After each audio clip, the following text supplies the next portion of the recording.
Okay,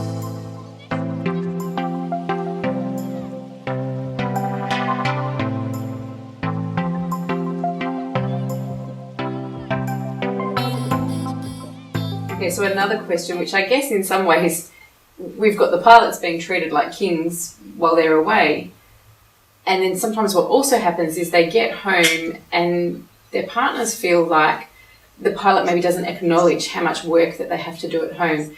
You know, some wives have sort of suggested that maybe their husbands think that they spend all day drinking coffee, going on lunch dates with their girlfriends, watching movies, when in actual fact, you know, they're working quite hard to keep the household running, keep the kids alive, and keep everything ticking over on the home front. So is there a way that, you know, without getting into an argument about it, hopefully, that partners can help their pilots to understand maybe just how much they do have to do at home and how hard they are working to keep everything running smoothly while the pilot's working? Absolutely. I think it basically boils down to, once again, about communication, about acknowledging actually what both do.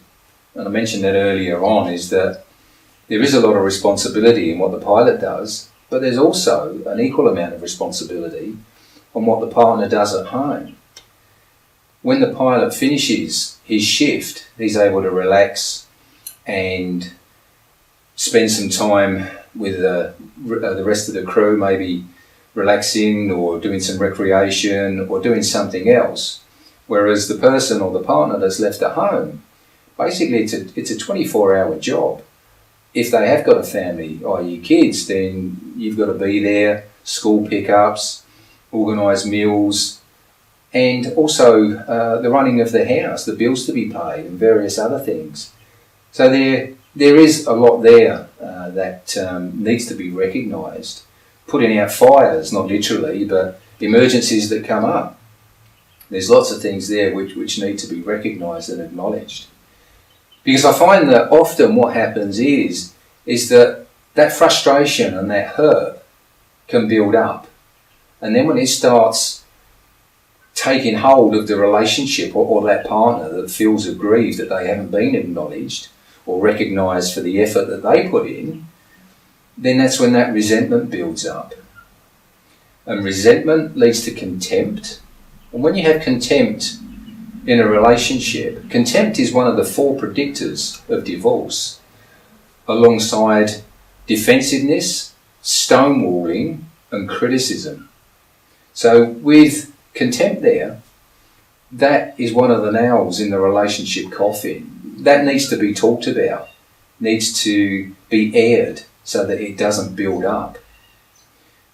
A lot of time when one partner gets overlooked for a period of time, that's when these things start to unravel. And when we come together initially in our relationship, there's a lot of understanding, there's a lot of tolerance in the relationship. And when I talk with young couples when they're starting out in the relationship, you start talking about things, what's going to happen when you come into conflict. Oh, we won't fight, we won't argue, we love one another. And yeah, that's fine. And that's in that initial, the honeymoon period, what's referred to as the honeymoon period. And there's a lot of feel-good chemicals that are going on in us with regards to that initial phase. It's almost like an infatuation or an obsession period. And we can't do any wrong. You may stay around one another's houses intermittently, maybe toothpaste spots left on the mirror or wet towels left on the floor, and they're picked up, or it's sort of laughed off, and that's these cute little things that they do. But the longer we get into a relationship, they cease to be cute. They're more annoyances. So these are things, once again, that we have to talk about. And when we get into a relationship, after we've gone out of the me and you phase, which is where relationships start, either I and you or me and you, we transition, and we transition into a we, or a team, us. That's where we come together and we have a common cause, which is to nurture that relationship. Because relationships, there's 3 elements to a relationship, and that's you, your partner, and the relationship. And people often say to me, yeah, but is it okay if I go out and do my own thing while my partner's away? Can I still carry on and go down to the gym or go out with my friends? And I say to them, well, that's really, you need to discuss that with your husband or your wife, whoever the pilot may be, and talk about what's acceptable. But you definitely need your own energy. If you haven't got your own energy, then often you become flat. You tend to look inwardly and think, what have I got going for me? Am I just a person that stays at home and cooks and cleans? And that can happen in any domestic relationship. These things need to be aired, they need to be talked about.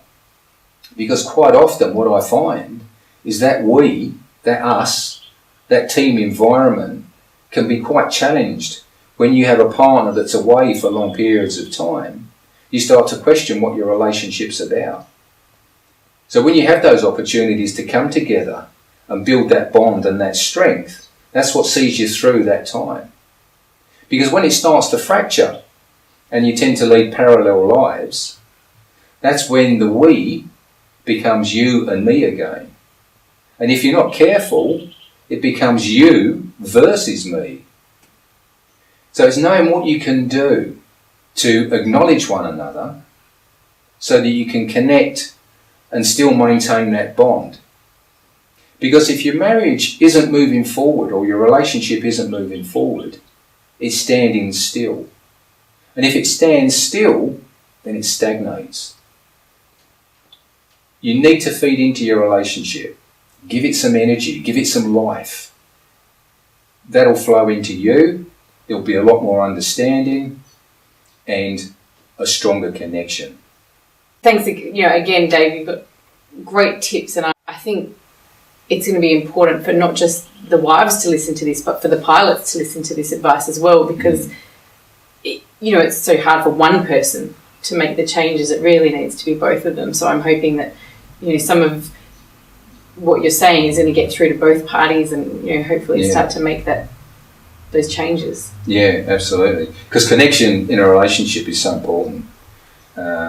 Because when the relationship becomes disconnected and fractures start to appear, that's often when I hear people say, yeah, it's as if we're flatmates. We're living under the same roof, but it's not as if we're connected. And that's when problems start, when you get that disconnection. So feeding into the relationship, feeding your energy into the marriage or the relationship is so important. Yeah, I think even worse than the flatmates is that contempt and that versing each other. Yeah. That's tough. Yes, absolutely. Yeah.